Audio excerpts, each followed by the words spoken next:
Donald Trump announced that there will be a memorandum of understanding before the peace deal with Iran, and some regional actor keeps on stepping in the way and preventing the peace deal from coming through.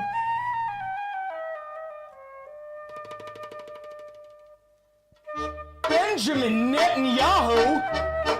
No! No! No! There will be no peace. Israel refuses to give Donald Trump permission to end the war, which is verbatim, to the T, exactly what I and every other leftist in your life has told you, time and time again. Let me break it down for you. So Iran agreed to the terms laid out by the United States of America and negotiated with the Iranians. And these terms were to have a 60-day ceasefire period. Now, this peace deal, quote unquote, is not a peace deal. It's actually the Memorandum of Understanding, which essentially means we promise to have a conversation in 60 days, and that conversation in 60 days will be about potentially reaching peace in the future. Okay? Now, here's the thing. Even the Memorandum of Understanding, which Trump announced would be signed on Friday, even that has completely collapsed because, as you could have guessed, last night and early this morning, the genocidal rape state of Israel decided to continue their never-ending bombing of Lebanon and every single other regional neighbor that they have, because the Israelis want to create the greater Israel. So they can't allow Iran to exist. They can't allow Lebanon to exist. They can't allow anybody other than Jewish supremacists to survive. That's the genuine state of this planet right now. Okay, so we're going to be talking about how Trump announced this fucking Memorandum of Understanding, which he framed it as a peace deal was going to be signed. And he even claimed, he said, ships of the world, start your engines, let the oil flow. Literally, like that scene in Mad Max where the fucking crazy guy opens up the water buckets. You know what I'm saying? Like, that's actually the point that we're at. He posted this 21 hours ago. The deal with the Islamic Republic of Iran is now complete. Congratulations to all. I hereby fully authorize the toll-free opening of the Strait of Hormuz and simultaneously herewith authorize the immediate removal of the United States naval blockade. Ships of the world, start your engines. Let the oil flow. President Donald J. Trump.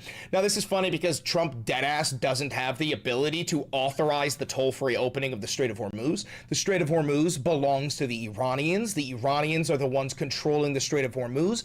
Our blockade does not blockade the Strait of Hormuz. It simply blockades Iranian ships from entering or leaving the Strait of Hormuz. But here's the thing. They have a whole fucking nation off of the coast of the Strait of Hormuz. You stupid, stupid, stupid fuck.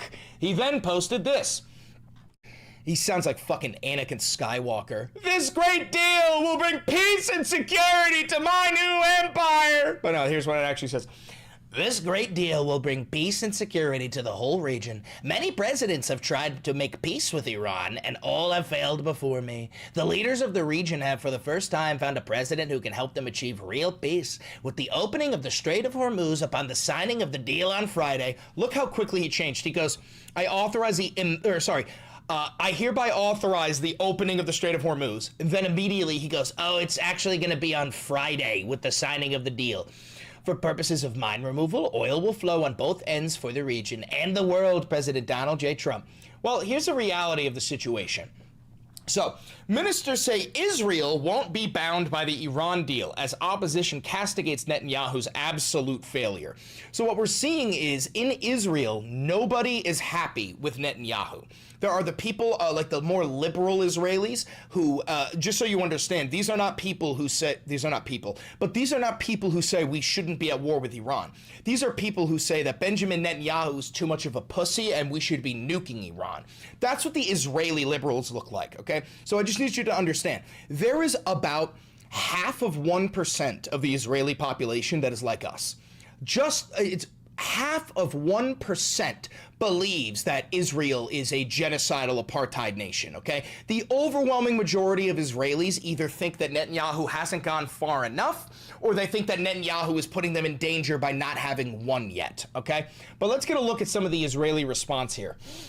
Defense Minister Israel Katz vowed Monday that the Israeli military will remain in southern Lebanon and warned that if Iran strikes, it will be hit with full force. Now, this is funny because Iran is not striking Israel. Hezbollah is. Iran has launched a lot of missiles at it, but what Israel is saying here is, we are allowed, this is Israel speaking, we are allowed to bomb the Lebanese, but nobody is allowed to bomb us.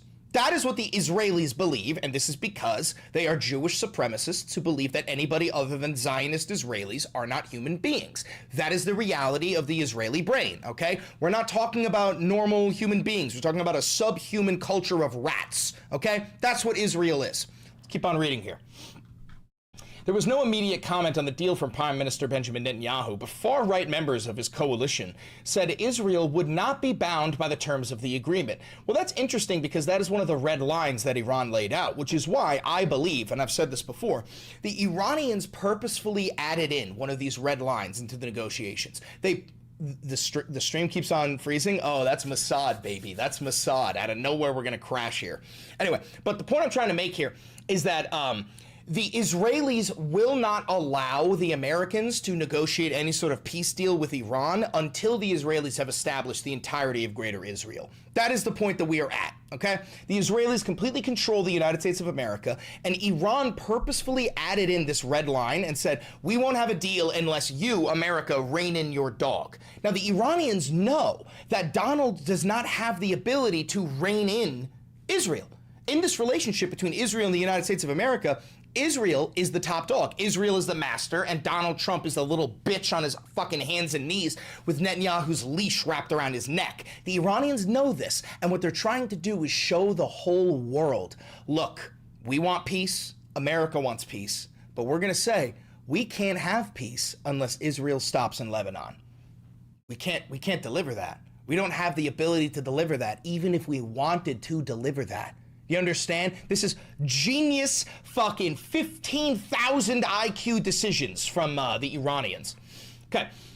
Far-right finance minister Bezalel Smotrich, this is also an actual war criminal, said the agreement was, quote, bad for Israel and for the entire free world, period. For their part, members of the opposition, so this is the liberals in Israel, accused the premier of flailing Israel's citizens and betraying the armed forces. Opposition leader Yair Lapid said Netanyahu, quote, lost the war and collapsed in the moment of truth, adding, there has never, ever been a more absolute failure than Netanyahu's diplomatic failure in the Iranian front. Now, what they mean by this is that Netanyahu was incapable of convincing Donald Trump to either A, nuke Iran, or B, do a full-scale ground invasion. Now, my message to you, Yair Lapid, is keep your hopes up. Donald Trump is a fucking dipshit. Donald Trump is the most corrupt man who's ever lived. Donald Trump is a coward. It's only a matter of time before Netanyahu actually convinces Donald Trump to both nuke Iran and do a full-scale ground invasion. Granted, even if we did both of those things, we would still lose, okay? So I have a quote here. So this is from Fitux Network. Netanyahu told Trump the IDF will not withdraw from Lebanon and that Israel does not consider itself bound by the Lebanon clause in the U.S.-Iran agreement. So that means that this memorandum of understanding will not go through. It will not happen. All right. Israeli media, Prime Minister Benjamin Netanyahu told the U.S. President Trump that Israel does not consider itself bound by the Lebanon-related provisions of the emerging U.S.-Iran agreement and will not withdraw from the positions it currently occupies inside of Lebanese territory. According to reports in Yedioth Ahronoth and Mariv, Netanyahu told Trump that Israeli forces will continue carrying out military operations in Lebanon aimed at countering what Israel describes as threats from Hezbollah, regardless of any understandings reached between Washington and Tehran. So regardless of any understandings reached between Washington and Tehran, the Israelis will continue to operate like the fucking psychopathic, genocidal, bloodlusting murderers they all are. Mariv's report also said Trump had imposed restrictions on Israel's freedom to operate inside Lebanon. That's funny because he doesn't have that power. Mariv sources reported that Sunday's phone call between Trump and Netanyahu was marked by tension and that Netanyahu is seeking to coordinate a meeting with the U.S. president after his return from the G7 summit in Europe. So we actually have a little bit of coverage about this alleged phone call that happened between Donald Trump and Bibi Netanyahu. 60 Minutes had a pretty good coverage of this. President very frustrated with how the Israeli Prime Minister Netanyahu has been responding to this, continuing to launch strikes in Lebanon right before this agreement was signed. You mentioned what he told Axios, but he also said this to the New York Times. He described Netanyahu to the New York Times as a very difficult guy and went on to say, to be honest with you, he should be very thankful for us, to us for doing this, because if Iran had a nuclear weapon, Israel wouldn't be around for 2 hours. That was. I wish that were the case, but that is not the case. If Iran had a nuclear weapon, then nobody would be raping the Iranian people. Direct quote from the president. I think that just goes to show how tense this relationship between the U.S. and Israel is at this point. The president really not wanting them to threaten this upcoming agreement, John. Now, again, when we get that text, it'll be interesting to see domestically and around the world how it is received. Elena Trina in Geneva this morning, thank you very much. Kate? Let's talk more about this. Joining us right now is the Axios Global Affairs correspondent and CNN political and global affairs analyst, Barak Ravid. So Barak Ravid is an actual Israeli agent embedded in the White House. This man is loyal to Israel and only to Israel. Okay, so when Donald Trump wants to leak out information, this is the man he calls. Your interview that really set things. So what I'm saying here is do not trust a single word that this rat says. Over the weekend, on fire with what President Trump told you. And one person not heard from yet publicly, it does appear, is who we were just talking about, Benjamin Netanyahu himself. And after that extraordinary interview that you had with the president this weekend, Barak, what are you hearing today? Well, I think Netanyahu, his people and his mouthpieces in the Israeli media are all furious about this deal. The Israeli ambassador to Washington, Yechiel Leiter, has been making phone calls to members of Congress, telling them how much Netanyahu is concerned and disappointed about this deal. One of Netanyahu's key mouthpieces in the Israeli press, a guy called Inon Magal, wrote on X a super strong post where he called the U.S. negotiators, Steve Witkoff and Jared Kushner, Jew boys. He called Vice President Vance scum. He said they're working for Qatar and the other Gulf countries. They are. So when somebody that close to Netanyahu writes those things on X, I think it gives some sort of an impression about how Netanyahu and... We're also going to talk about how J.D. Vance came out and said that it is true Donald Trump will give Iran $300 billion worth of your money, your taxpayer money. So your taxpayer money went into bombing Iran, which cost us upward of $115 billion. And now your tax dollars are going to go into the Iranian pockets. Isn't that great? The art of the deal, baby, the art of the deal. Isn't that fucking fantastic? So we're going to dive into the news, but before we do, quick reminder. Hi, how are you? I'm Chris Valente. Welcome to the Valente VOD. This is what real independent media looks like. It looks like some stupid douchebag sitting in his office, okay? It looks like me in a button-down shirt, but I want you to see my chest hair. I'm a socialist. I fucking hate fascism. I refuse to take money from donors or billionaires or do, like advertisements or sponsors or any of that shit. So if you want to support this channel and you want to support independent media, consider buying some merch. We got posters, hoodies, mugs, we got all that. Consider clicking the thanks button down below to tip me directly. Also think about clicking the join button down below to become a member of the channel.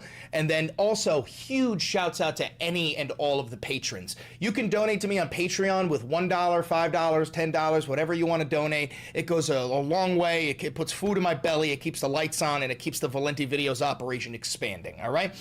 Other than that, like, comment, subscribe, hit the notification bell. Costs you nothing, helps me immensely. His close circle, what they think about this deal.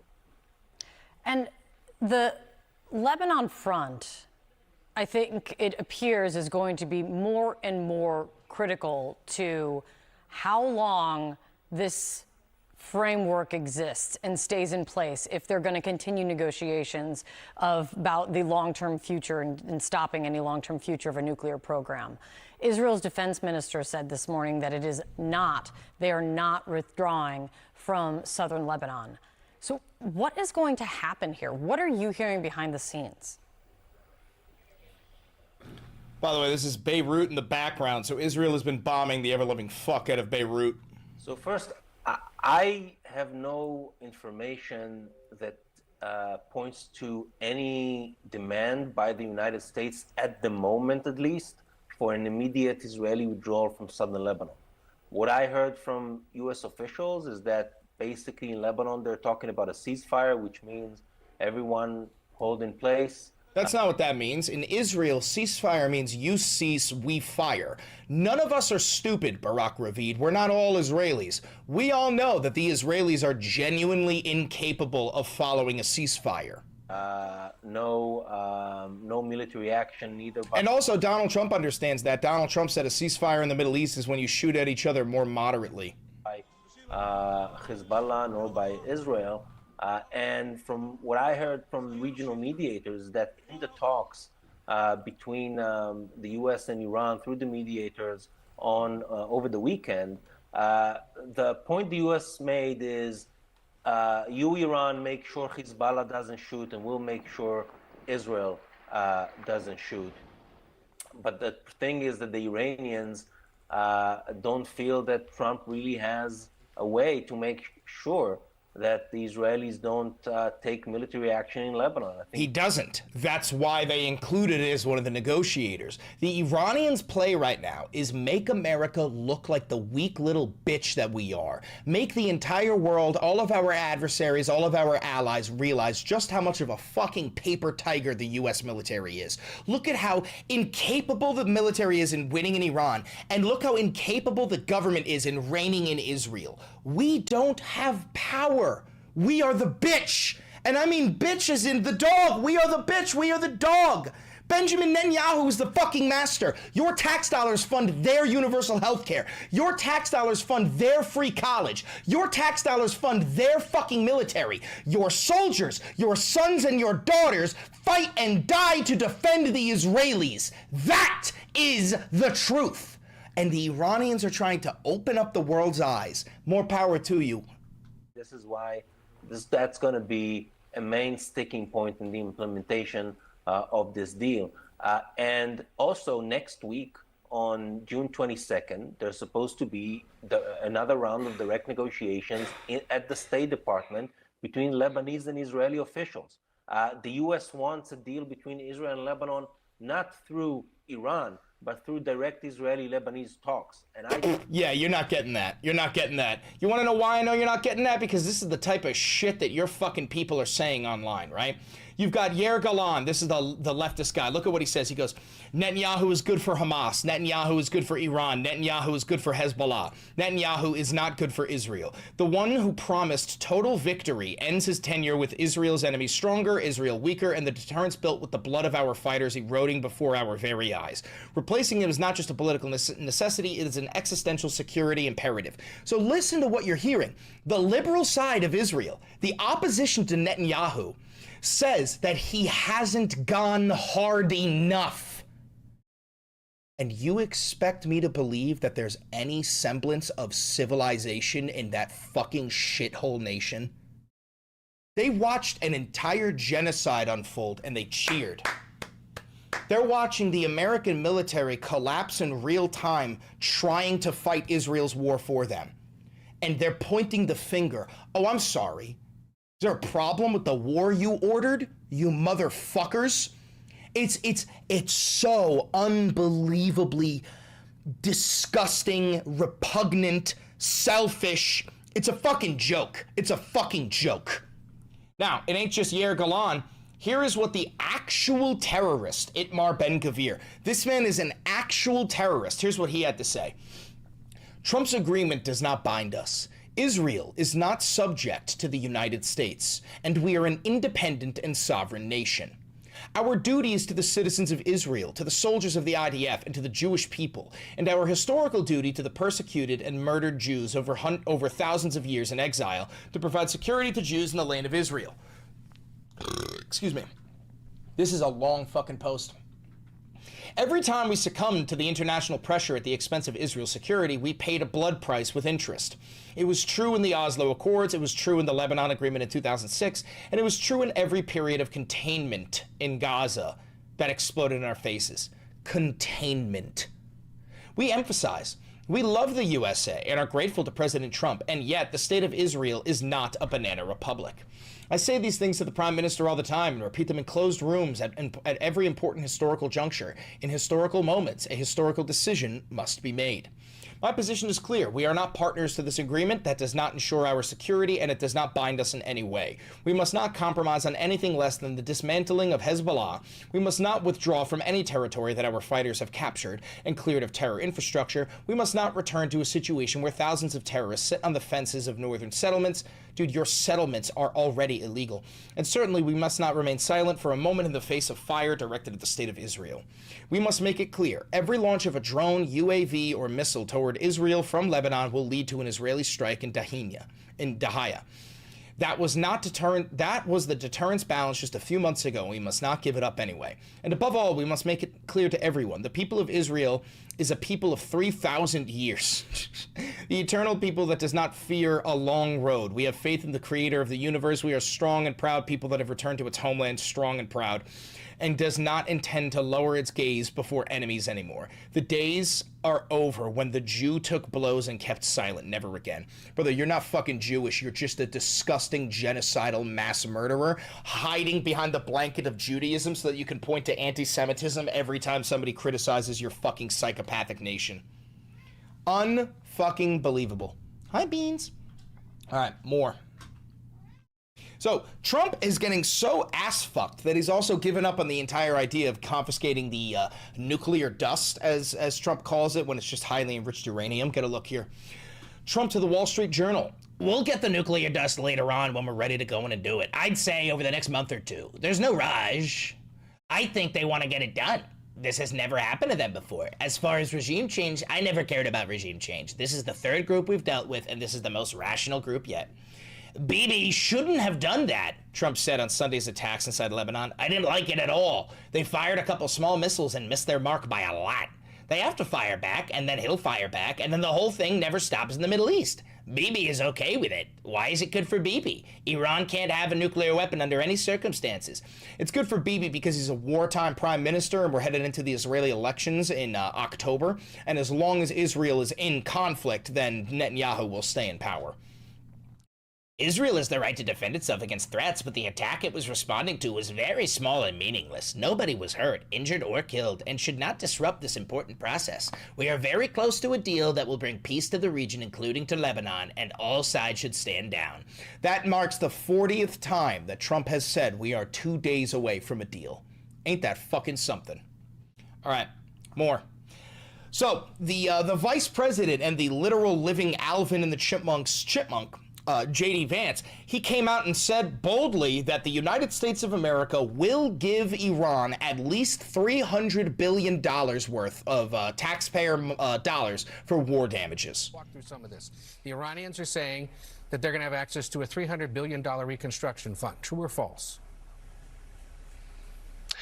Well, Ed, that's the sort of thing they could have access to, funded by the Gulf Coast Coalition, so long as they honor their end of the obligation. I think that one of the things you're going to see, Ed, and so wait, whatever happened to all you fucking red hat wearing MAGA chuds going like, yeah, well, Barack Obama gave the Iranians $25 billion worth of green cold hard cash. Oh yeah, how's $300 billion from Donnie Diddle's kids, you stupid window-licking troglodyte? People have to be skeptical of this, is that the hardliners in the Iranian system will overemphasize the benefits that Iran gets while underemphasizing all the things that they have to concede and all the things they have to provide in order to get these benefits. So we absolutely are open to the Gulf Coast countries investing in the reconstruction of Iran, but only if Iran ends their nuclear program, ends their enriched stockpile of material, and is really open to an inspections and enforcement regime. That's the JCPOA. That's literally the Iran nuclear deal. That's what that is. Iran already agreed that they wouldn't be enriching their uranium past a certain level so they couldn't create nuclear weapons, and they allowed the IAEA to come in and inspect their nuclear material. I actually remember covering during Operation Midnight Hammer when the Iranians fully kicked out the IAEA. It's like, well, there goes the entire Iran nuclear deal. There goes the JCPOA. There goes all of the work that Obama did. Like, unironically, we just wasted hundreds of billions of dollars to get to a worse deal than we had with Obama. And yet, you fucking red hat wearing dipshits are gonna vote for Trump for a third term because you're actually inferior subhuman vermin, incapable of logic or critical thinking or even like self-preservation. You motherfuckers would give up your access to water if it meant making Trump happy. That gives the American people confidence they're never going to have a nuclear weapon. So I think the dance you're going to see, Ed, which is going to be interesting, is the Iranian media, especially the hardline media, they're going to talk a lot about what they get without talking about what they give. They don't give anything. We could see the terms of the agreement. They're not giving us anything. They are getting everything they wanted. We have accomplished literally fucking nothing. Now look at the way that Fox News has to cope, mold, and seethe about this shit, bro.